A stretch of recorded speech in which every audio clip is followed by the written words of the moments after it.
Tens of thousands of football fans came to Highbury. Electrifying.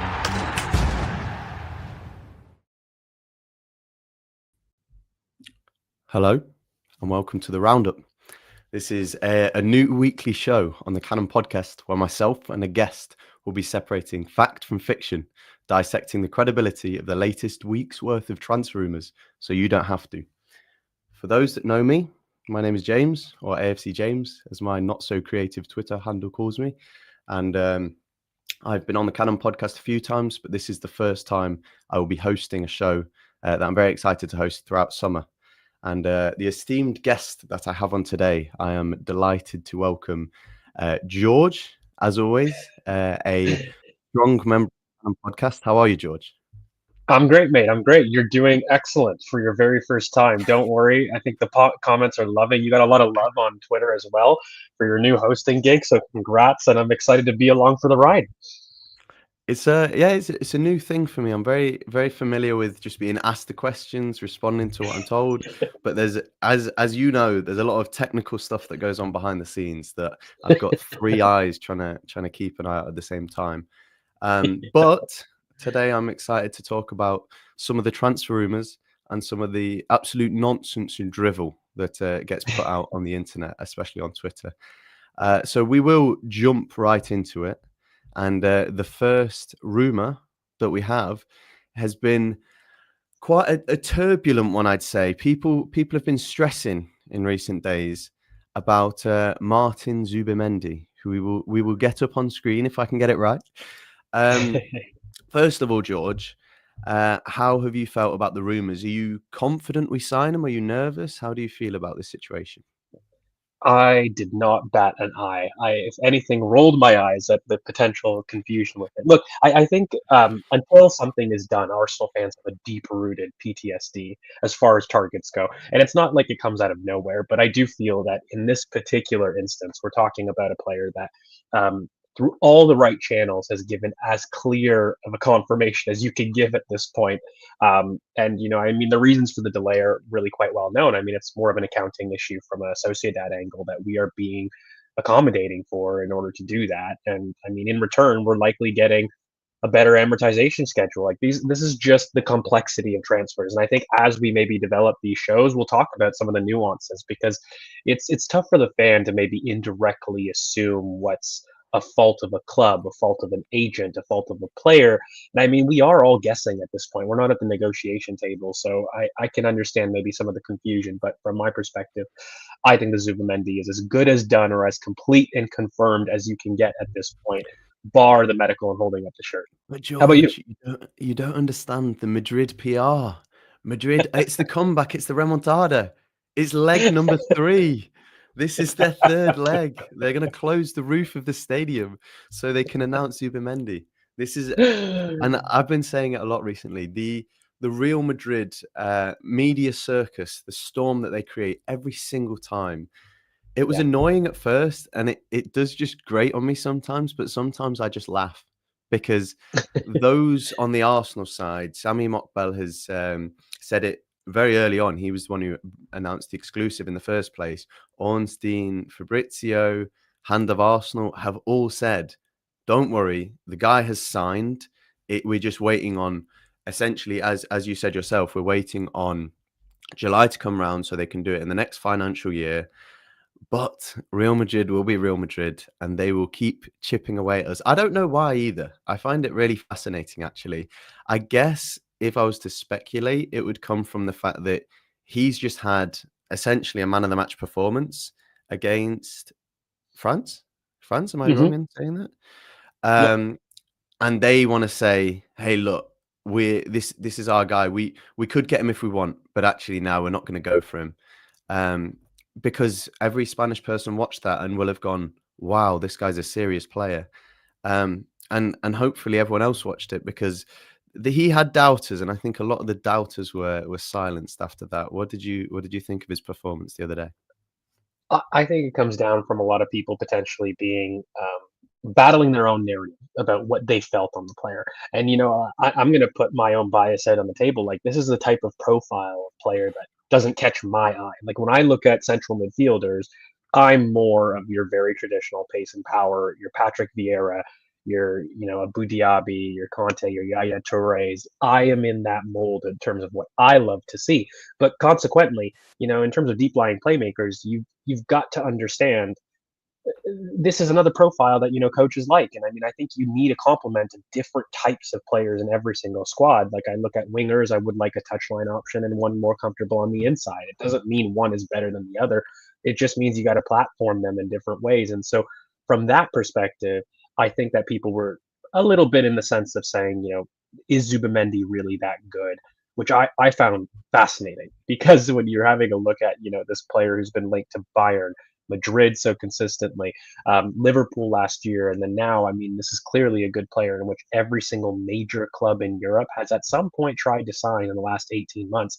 And I do think that fact is actually going under the radar as far as what a coup it is for Arsenal. I mean, maybe it's fatigue, exhaustion from this link in terms of just he's been there so long. But I mean, I do think it's pretty incredible that a signing that no doubt has garnered the entirety of Europe to want has chosen Arsenal. And I do think it's significant. And I'm not too sure why that's not being talked about enough as a coup. It could be fatigue link exhaustion. But again, I think this is a brilliant signing. And there's so many things that we've talked about in previous scoutings about why he can help our specific issues and how important he could be to our midfield. I think we've spoken before. That profile is so important to our team, and to be honest, I'm quite surprised it's taken Arteta that long to get his hands on him. But Yeah. not to get his hands on him specifically, but to get his hands on that profile, because you saw how City's team transformed when Rodri kind of found his feet in Pep's team. Hey, look, if we can find half of that from Rodri, we will be absolutely delighted. And I think something that's going under the radar a little bit is the price. I looked earlier and it's being quoted at, I think, around 70 million euros, about 60 million pounds in installments as well, which is hugely important, as we know, because it means we don't have to front load the fee. And because of that, it means we're going to have money to spend elsewhere, but also for 60 million to get a player who is borderline world class, I will say. I don't think he's there yet, but I would say he's an elite midfielder. He's a starting midfielder for Spain at the moment. And again, I think he will just elevate us to the next level. He might take a little bit of time to settle in, as many players in that position do. But when he finds his feet, I just think having him and Rice in the pivot roles, both being able to go and both being able to stay, is going to be super, super valuable for us. We do have a super chat that I want to read out from Olushola Toba. I hope I've said your name correctly. Madrid had been so rattled that they had to pull up a rumor they haven't recovered post UCL. I absolutely agree. I think it is just we're going to have it maybe over the next few years, a subtle rivalry with Madrid in which they just keep doing petty stuff like this until they get one back on us, because I really do think we embarrassed them. We pulled their pants down on the biggest stage. Do you know what it really reminds me of? Everybody's done it, so they can relate to this statement. You know when you break up with an ex and you're happy, right? But you go back and you kind of look at the photo and you be like, "Did I win?" There's a little bit of that kind of, backhanded and you know what? I love it, mate. I'll be honest. Look, it's amazing for the story in terms of us as fans. We read into these things and we draw these storylines as much as we can. But I do think it's important. I mean, people are going to laugh, but when you talk about process and people want to make fun of the process, Madrid trying to interrupt your business is the definition of progress to me. Like, they are the giants. So when you're talking about them picking on you, it's because they see you as a threat. You don't talk about people that you're not respecting of, or at the very least afraid of as well. And so from my perspective, it's just, this is brilliant. This is what I wanted. This is what I wanted to do. I wanted to be competing at the very top. I wanted Madrid to be annoyed, and I wanted Madrid to be focusing on us as major rivals. And I wanted these big clubs to be afraid that, Arsenal are here and they're here to talk about big players and grab big players. And I mean, when those big clubs are starting to, fear and throw those things, then, that means you're doing something right. It's interesting you say that about Madrid too, because Madrid were, as you know, interested in Havertz, and a lot of Arsenal fans will respect Madrid and their scouting system and put it on a pedestal. But when you talk about Havertz, they'll absolutely diminish him to the ground. So the fact that they were interested, and apparently one of their scouts was fully invested in this deal, suggests that maybe Havertz isn't the scrub people think. And I don't know where Havertz will kind of end up in our system next season, but I do think he will be a valuable player to the squad. We must move on because we do have plenty of players to talk about today. But Alex requested that we give a rating for each transfer rumor. So I'm not even going to allow you to give a rating for this one, George. I'm going to take it from you. Zubimendi to Madrid, the rumor is getting a 0 out of 10 because I personally don't care about it. I think he's an Arsenal player. And once his medical is done on the 1st of July, we will all be celebrating and all be happy. On the topic of Real Madrid, there has been another huge rumor recently and another exciting one that we can talk about. Rodrygo goes. How do you feel about this one? My biggest line on the Cam podcast, which I think people are really annoyed about at this point, is I am actually more excited for what this link could mean in terms of platforming our attack and our team than the talent itself. And I love the talent, but it's just how different this could be to the current left wing role is what excites me so much. I think let's have like this baseline correct where I feel even in a touchline role, he'll be better than the options that we do have. He'll be better than Martinelli performing that role, even on its own. But what I love is about the talent of Rodrygo getting himself on the inside and what that could offer this team gets me excited. And, I do want to throw out a profile player. So Liverpool have obviously gone and recruited Florian Wirtz for huge, huge money. Manchester City have gone and recruited Marmoush in the January transfer window. I think Rodrygo is in a very similar type of profile in which you're pocket space players with brilliant finishing ability that can operate in these second striker roles and form partnerships with more reference center forwards. And, the irony of two of our biggest center forward links right now kind of talk about that reference and that second striker role. But I think much in the same way that, Pep will want to use Marmoush, Arteta will want to use Rodrygo in a similar way. And I think much in the same way that Slot will anticipate using Florian Wirtz, these type of pocket players with really strong ball striking ability that are really cute in tight spaces to find solutions centrally are going to be really key to kind of the next phase of the title contenders. How do I even compete with that analysis? I was just going to say he's a good player. I was going to say plays for Real Madrid and he's a very good player. No, just the idea of having that front three, Rodrygo, Šeško, and Saka is outrageously exciting. And I think also people have kind of misunderstood how good Rodrygo has been recently because he's been playing second fiddle to Vinicius and because he's been put out of position. If you put we've seen Martinelli in right wing, he's a serviceable player, but he's not going to get you the output. So people look at Rodrygo and will strictly look at his output and say, he's only got 15, 20 goals and assists. May I say his Champions League record is really impressive. He scored 5 goals in the last 3 Champions League seasons, I believe. But his record at left wing historically has been really, really impressive. And it's been superstar levels. It's been Saka levels. So people are maybe downplaying how impressive he is because he's been second fiddle. And I think that is one of the reasons why he wants to leave Real Madrid, because not many players do. Real Madrid is the pinnacle. But if you're not being treated as the main guy, it's very easy to get lost in that team. And the last player that we signed for Madrid, Martin Ødegaard, no matter what anyone says on here, has been an outrageous signing for us. He's our club captain now and is one of our best players still, even despite a poor patch of form. So I just love this idea. It's not a save me in the Marcus Rashford save me sense. It's a save me and we will platform you to become a superstar. And who knows the limit on your talent, because it just gives us options. It does beg the question what we will do with Trossard and Martinelli. On that topic, I don't know how deeply you've spoken about this, but where would you go in terms of that? Would you keep them both? Would you use Trossard as a centre forward? How are you balancing this?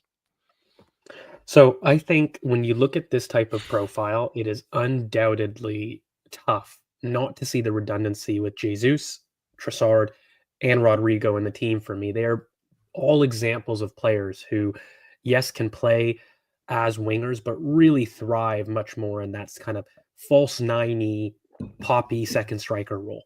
And when you have a look at it, Jesus is on what, 265K a week, and you've got Trossard now on 90K that we're potentially looking at extensions for, and you're going to recruit Rodrygo, who minimum is going to be over 200K a week. Like, it doesn't make sense to me to have over 500K a week committed to a second strikery wing option.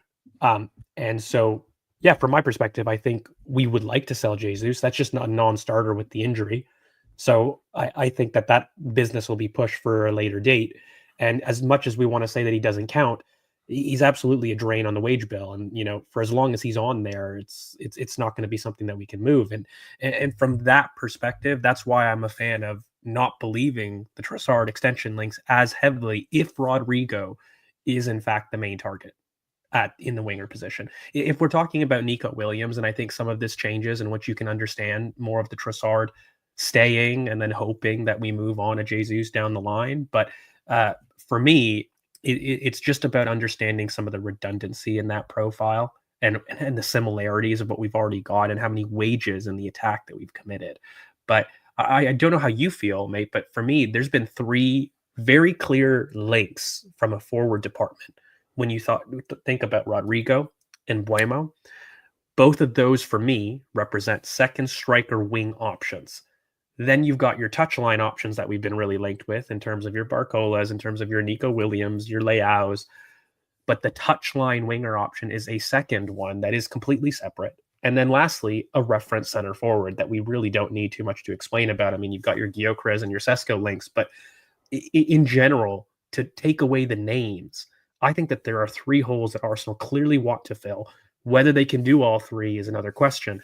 But I do feel that you have to separate your links and the complements of who you want into a reference center forward, a second striker that's kind of a wing option with versatility, as well as a touchline option. And I don't know what combo we are able to achieve in this window, but personally, I think that's how I start viewing the attacking recruitment broadly. That makes sense to me.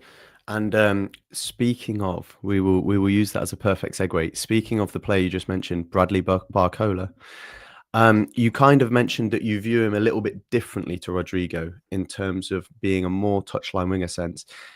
He has parallels with the Rodrygo links as well in terms of he is more. I will bring up on screen for everyone as well. He is someone who isn't strictly out of favor, but again, isn't being considered the superstar that he potentially could be. And that seems to be a market that we're taking advantage of right now.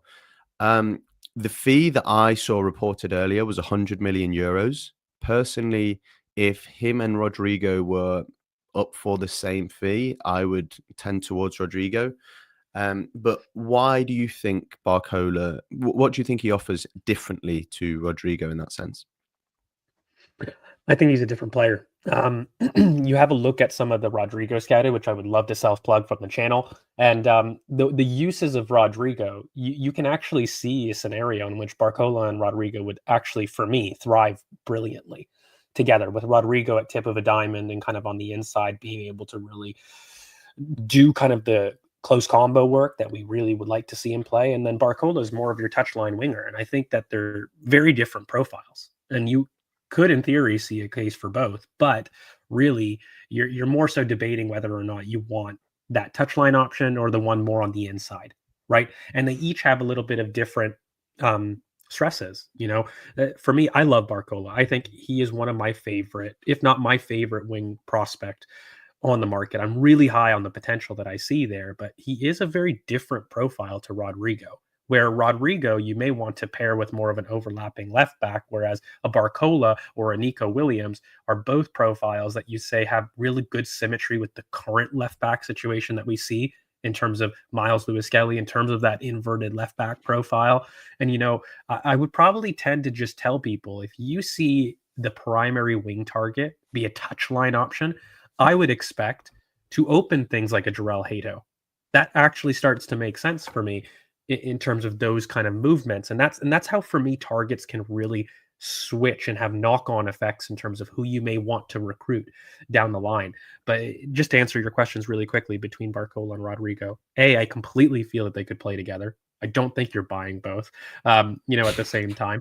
But when you make a decision between those two, I think they are both examples of talents that, when platformed, will reach world-class levels and massive ceilings. And so, in terms of your decision about where you want to go, that could be a little bit subjective and where you want to see the attack. You know what I mean? And that's really kind of where I stand on it. But I feel if you platform both, they both can have similar world-class ceiling impacts on the team. But I do think Rodrygo is more advanced currently. Like, he's clearly just more experienced. He's got more sample. And despite this, he is less raw than the current version of Barcola. So the floor you're getting with the Rodrygo, if you choose to, platform that talent in the short term, is going to be better and more certain. But I do think the Barcola ceiling and the talent of that player is of equal talent if you platform him well to a Rodrygo. And just quickly, do you think Rodrygo could be used as a touchline winger, or do you think that would be a waste of his talents? I say this because I suppose we've done the same with Martinelli, in that he probably would be more valued as an inside left forward, but evidently we've used him as a touchline winger for a while because of the profiles at left back. I still haven't seen us be linked with any overlapping left backs. Aït-Nouri's gone to City. Kerkez looks like he's off to Liverpool, if that's not already advanced. So I don't see, which left backs we're linked with. The one that we have been linked with is a centre back left back hybrid. So my fear with Rodrygo is that we may still use him like we're using Martinelli, which will be a shame because that's not his strength. But how do you think he would cope if you put him out there on the touchline like we have been with Martinelli?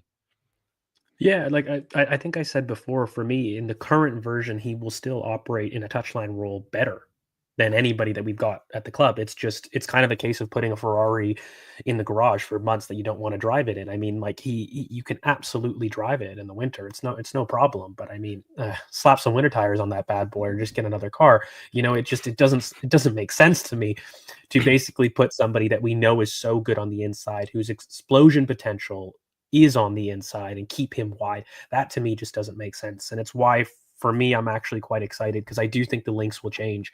I mean, we had loose links to Maxime de Cooper, who is an overlapping left back profile. I don't love the player personally. Like, I'm not, oh my God, I really love this talent to pair with it. But it is an overlapping profile that we've been linked with. And I do think some of those decisions will probably transition a little bit more, depending on if we go all in on Rodrygo as the main target. And I do think that those things are flexible, mate. Like, if you're looking at, a Rodrygo, you should pair it with something else. It shouldn't be a case of Rodrygo's the mainstay and then whatever left back or defensive addition is the mainstay at that point. Like, these things should be related when you're building pods. The one thing I will say, we actually have a brilliant 3-pod way of platforming Rodrygo currently. I just don't think I trust the fitness in terms of Calafiori and Miles Lewis-Skelly. I think those two on the same side, by the way, along with the Rodrygo, provide enough overlap naturally. However, am I confident that Calafiori can remain fit for the entirety of the season, in which we would need for that to happen? No. And that's why I think that another overlapping profile would lessen the load on something like that, despite currently having solutions that we could do to platform him currently. Like, we don't need to buy. It's more of a case, I want to be comfortable in this whole fitness conversation, because facts of the matter is Calafiori have not proven his fitness over a 38-game season. So, that's kind of where I stand on those. And for those wondering, the George jargon calculator, pod, I assume, refers to 3 players in close proximity who will make rotations between them. Is that right? It's brilliant. It's amazing that you can speak George. You're fluent in it at this point. I have been exposed to enough George that, yes, I know the lingo now. I will read a super chat from, if I pronounce this right, Soon. What have you guys made of the Berta transfer strategy? Personally, I quite like the idea that he's been doing his due diligence on lots of transfers. So it seems to me, rather than having one singular transfer target in Nico Williams last summer, and then on the last day thinking, shit, he's not going to come to us, is he? And kind of having to pivot to Raheem Sterling, which we all know didn't quite work out. Berta seems to be testing the waters with so many different options. So we have Gyökeres, Seshko up front. We've been seemingly looking at Rodrygo.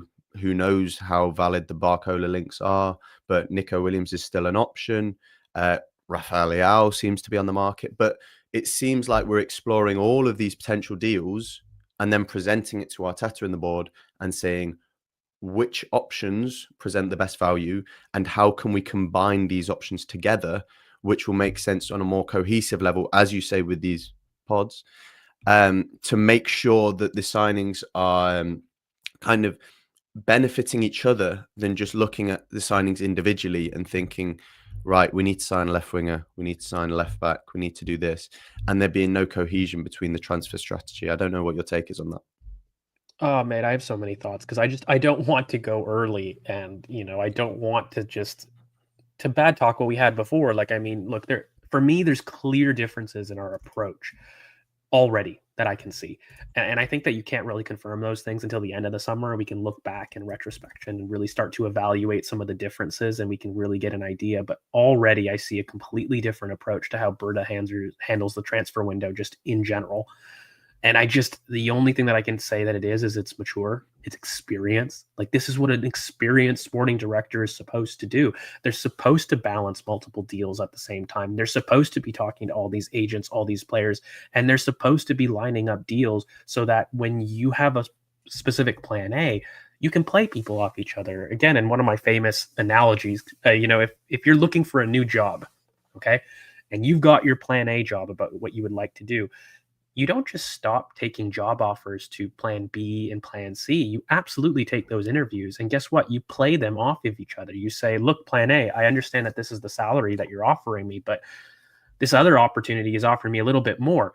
And you work that to get the best deal for yourself, even though plan A is absolutely your intent. And that to me is just logical.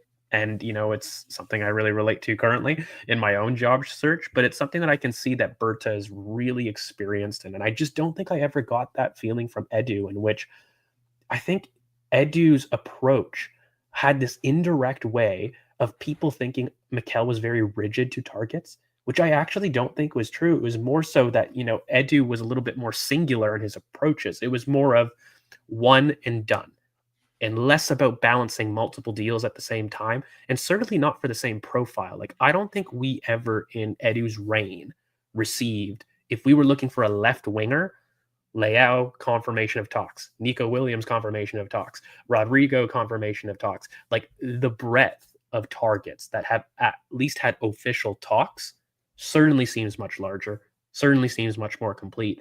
And whether or not we're going to press forward with some of those things is a decision that, I think is a little bit different. And, the one last thing I'll end on, I don't know how you feel, but the whole strategy approach to deciding between Kepa and Juan Garcia, spending £25 million as a release clause versus a £5 million release clause, and prioritizing funds and fund allocation to other areas of the squad.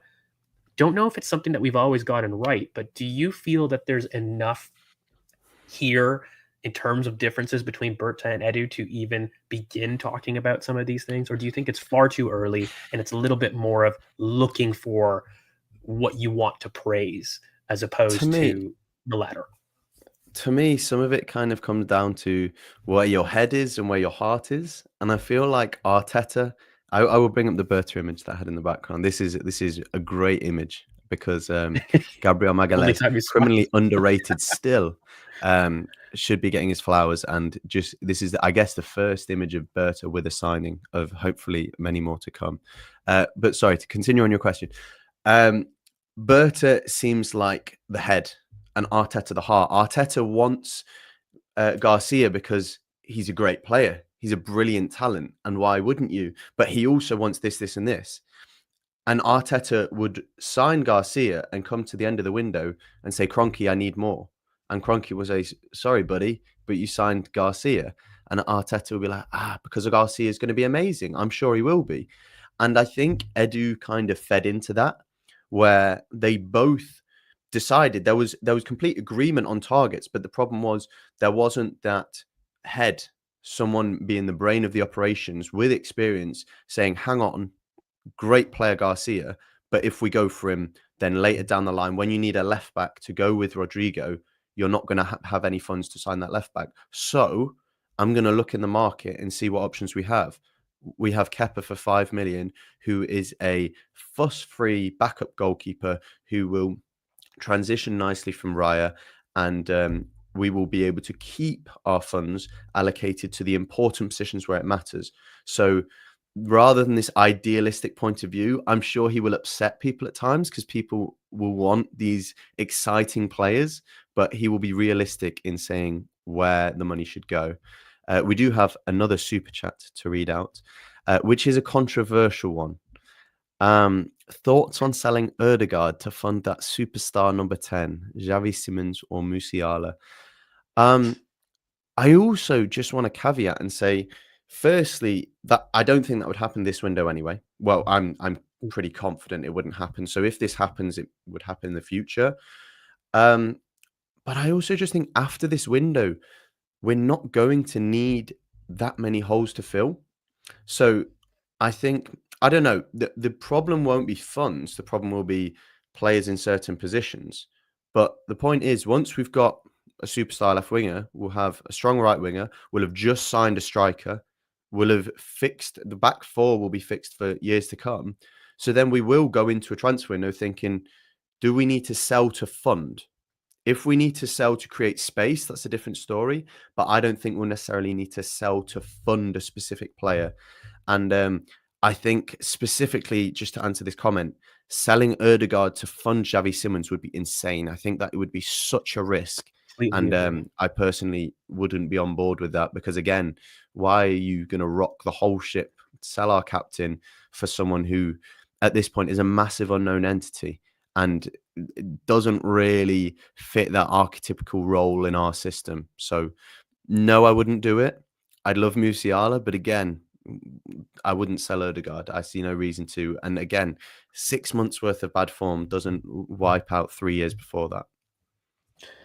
Yeah, I think the question's more, I think it's two-parter, isn't it? You know what I mean? Like, are we at a stage in which we need to just look at the profile differences? Because Xavi Simons and Musiala are more of that running, attacking midfielder with a little bit more goal output, so, which is a very different profile to Ødegaard, which meets different people's eyes, right? And that's one part of the argument. But then another thing that I'm not comfortable doing is, the Xavi Simons point is completely facts, in my opinion, because that is not a player that I would be looking as saying is a huge monumental upgrade to Martin Ødegaard. Martin Ødegaard is one of the best at what he does. If you want a different profile, then fine, different debate. But let's make sure that we're getting the equivalent talent if we are to go and sit there and sell. And I think that, your point about us probably not needing to sell to buy down in the future is completely true. I think that the only thing that I'll probably just caveat with the squad is in 2026 and in 2027, I believe the squad's going to be at a point in which we can ask those tough questions, ask the tough Ødegaard questions, ask the tough questions in the squad, whether or not we can replace you for better in the market. And not necessarily from a funding perspective, but just purely, can we upgrade the squad? How talented and how much are you contributing to this squad? Are you a pillar signing? Are you a signing that supplements the squad in terms of making it do well or fund in terms of injuries or being a good substitute or depth? Where is your talent and how does it contribute? And is that allocation with your wage worthwhile? That's going to be something that I think we'll be able to come from a position of power in more in 2026 than 2027. But, I would be lying if I haven't suggested in the past, I look towards the next big sale in the squad and I see Martin Ødegaard as potentially scary in that. But I categorically push back on doing something like that right now. It's absolutely not the right call. And I really feel that when we make those decisions about the next big sale of our darling, that has to come from a position in which the squad's complete. Then let's have those conversations. Right now, the squad's incomplete. So why are we getting rid of talent that absolutely we need, we use, and is fundamental to our success? Like, make those conversation points when the squad's complete. Currently, it's nowhere near from being complete. So let's make sure we do that first. And again, to speculate how complete the squad will be in a year's time is very difficult because we don't know where Nwaneri will be. We don't know where Dalman will be in terms of development, not in terms of club. They will be staying, of course. But it might turn out to be that Max Dalman, we think we cannot block this guy's pathway because we know how scary a talent he is. I don't want to put too much pressure on him. He's still a kid, but we will all be able to watch him in pre-season. And I think it is something where the Ødegaard to Nwaneri to Dalman progression makes sense. If you then sign big a player who is younger in that position, then all of a sudden, unless they have the versatility that Siemens does, but again, wouldn't be my first choice of signing, then you're kind of making yourself a problem where you don't have one. Two other players that I want to quickly discuss, and then we'll go through the final chats and close. Unfortunately, it's been a pleasure. Are Mohamed Kudus is a player that we have been linked with in this week, and for I've just put a blank background for 100 million euros, which I think is absolutely absurd. Personally, I also do not support the credibility whatsoever. I don't think the rumor is true, but for the right fee, how do you feel on him? I think he's undoubtedly a talented player, but for Arsenal, is he a player that changes the starting 11? I'm not too sure. He is a little bit in a different profile of attacking midfielder that you could say falls in that Simmons, Musiala running type of eights in transition, right? Has flexibility. Yeah. Has flexibility the right wing, the left wing, left central mid. He is a Swiss Army knife player. There's, for me, Havertz is what blocks this in theory. Like when we start blowing up our forward recruitment and we start to say, okay, what will Sesko become? What will the left winger that we buy become in terms of starting positions?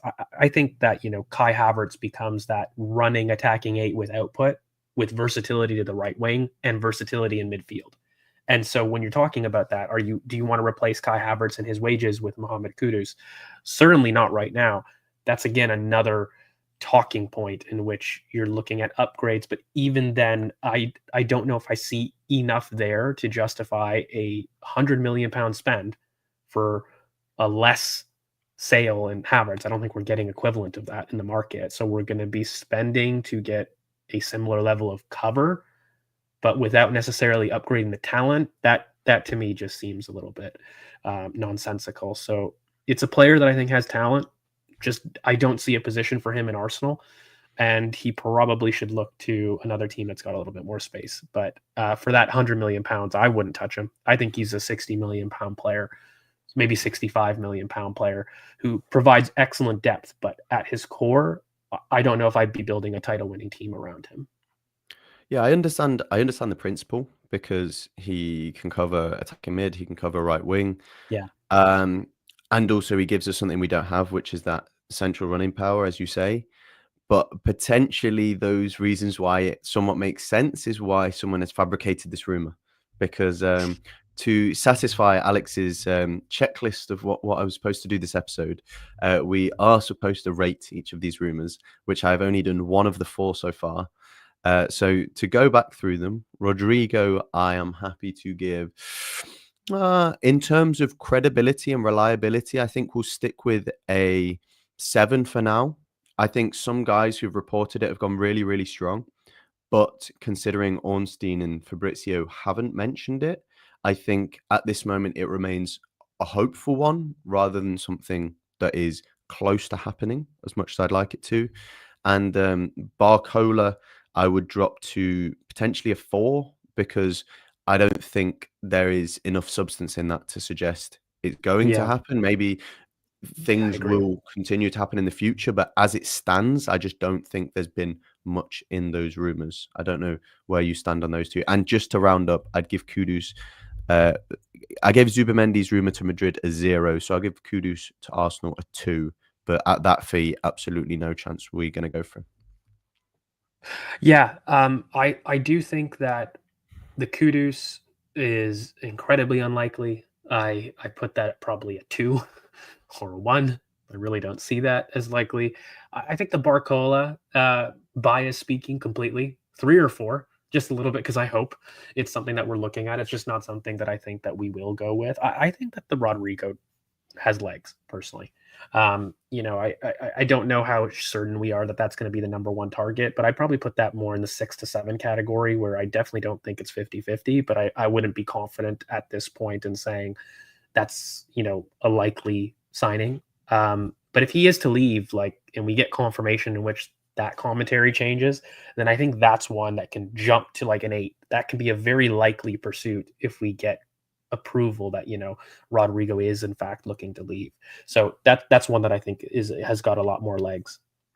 Yeah, I think we'll find out a little bit more throughout the Club World Cup if he's left out of the starting 11 even once. Yeah. I think the rumor mill is going to go a little bit crazy on that one. And I am being told in the comments that Ornstein did apparently mention Rodrygo on Athletics YouTube. What I will say is I take the Q&A type reporting a little bit more with a pinch of salt than if Ornstein or Fabrizio won't go out of their way to tweet about someone.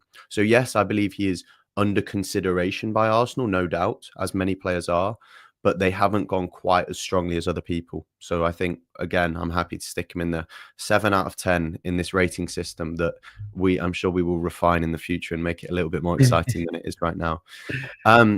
Unfortunately, to wrap this up, I've been told 45 minutes is the aim, and that was the upper aim. But we do have one more super chat to get through today. So quite a nice question to wrap things up on. Is there any part of the window you guys disagreed? I assume this means any part of the upcoming window rumors that we really strongly don't like. That's how I'm going to perceive this question. So I'll let you go first, George. There's potential for me to disagree with the Garcia decision if we don't do what's needed in the forward department. If we weren't ever going to, and by the way, I'll just clearly define it so I'm not speaking in riddles. I mean, the minimum thing for me to do is 2 forwards, the minimum. And I would hope that the decision to go Garcia was 2 forwards plus another signing, whether that's in defense or whether that's in a third forward. You make that decision with the idea that you need more funds elsewhere. If I don't see that, and I don't see the minimum, which I approach this window as saying, central midfielder who we knew about in Zubimendi needed a number 2 backup and 2 forwards at minimum. Those were 4 pillar signings with sales dictating the potential for a 5th. That was my window expectations approaching. Now, we've made the decision to go cheaper with Kepa, which I can see total logic in. But it has to have the caveat that it's given us something that we couldn't have otherwise done, right? If it's just getting me the minimum requirements, that I don't know if I'd approve that. But so that's one that I don't disagree with, but has the potential to so far. I guess the difficulty as well is we don't know behind the scenes the conversations with Garcia as to where he would have stood in the Arsenal team. Because a year ago, the conversation was very easy. You are Raya's backup with the future ambition to become a starter. Now he's just come off the back of a really, really impressive season, and Barcelona come knocking and saying, we'll start you. How do we then turn around and say, you're Raya's backup? Raya's a great goalkeeper, but you're starting at Barcelona. There's only one option. So we don't know the ins and outs necessarily of what's gone on behind the scenes, but I did read a report that said he was gutted last season when Arsenal didn't end up going for him, which is really, really frustrating because I genuinely believe this guy is going to be world-class in future. Having seen his numbers, having watched some of the saves he's made, he looks good. And just to finally answer that question from my perspective, Thomas Partey's extension. We don't know where that is at the moment. And I suppose if it does happen, it's going to be with the view of allowing Zubimendi to kind of make his way into the team without putting too much pressure on him. But my problem is, I think that you're just pushing a problem later down the line. I feel a player that you absolutely adore and I know less of, but a player in the profile of Lucien Agume, where you sign him and he can develop for a season without any pressure on him, and then he becomes a core member of the squad next season, would be better than just doing the same thing but waiting a year and then doing it. Obviously, it depends on how much money we'll have left over at the end. But as you said, we've already snipped a little bit of money in going for Kepa over Garcia. So that's the sort of signing now that I'm thinking, okay, that 20 million, where is it going? Can it go on a defensive midfielder who can play as understudy? And then with the view in future of being potentially a starter, because there are the defensive midfield market is not one shorted of talent. I think there are so many players there that you can look at. Yeah, I think brilliant commentary. I do agree with that. And again, Partey is one of those that it's with a view of doing something more, right? Like at its core, it's not something that I agree with. I would rather us make that decision now, as I've talked about Lucien Agume for what seems like years at this point. So I think that's the bridge I would like to take. But, I think talking purely football, you make that decision with the pretense of allocating funds again. And, it's difficult. That's another one that probably has a little bit more of a discussion and a little bit more background, far more than the Kepa and Garcia discussion, as far as, some of the off the pitch implications about what we want to do with that. But it's another one of those money savers if you're talking purely football, right? And you're talking about whether or not that makes sense from a squad building sense. I mean, he's at an age where he's just not going to offer the value, even at reduced rate. So the only reason you don't make that change now is if you're saying that you need large amount of funds. And I mean, you can't really commit to that unless you're saying that you've got something really special in the pipeline. And again, May, like I don't want it to be a minimum thing of 2 forwards. Like if you sat there and you told me, and this is not something that's going to happen, but you said, okay, we're trying to get Isaac. We need huge funds because we've got a certified world-class player that we're going to, and I'm making decisions that are short-term decisions in order to fund that move. That's something that every fan can completely understand from a logic standpoint. But these moves in isolation right now, very difficult at the start of the window to like be really, oh, I hate that, or oh, I love that. They're all potential right now because it's very, very early. But yeah, mate, we're very first show out of the books. You've crushed it, knocked it out of the park. And I'm sure that we'll be back and, we'll be here to discuss every single possibility as the window evolves. As I say, every week, every Wednesday, 7:30, we will be here discussing, as Alex says, the facts and fiction of the transfer rumours. And maybe we won't go quite as off topic as today, or maybe we will. But it's been a pleasure. So thank you to the Cannon Podcast for having me. And I will see everyone next week. And hopefully things will turn around for the good. See you guys soon. And I need to click the... Tens of thousands of football fans came to Highbury. Electrifying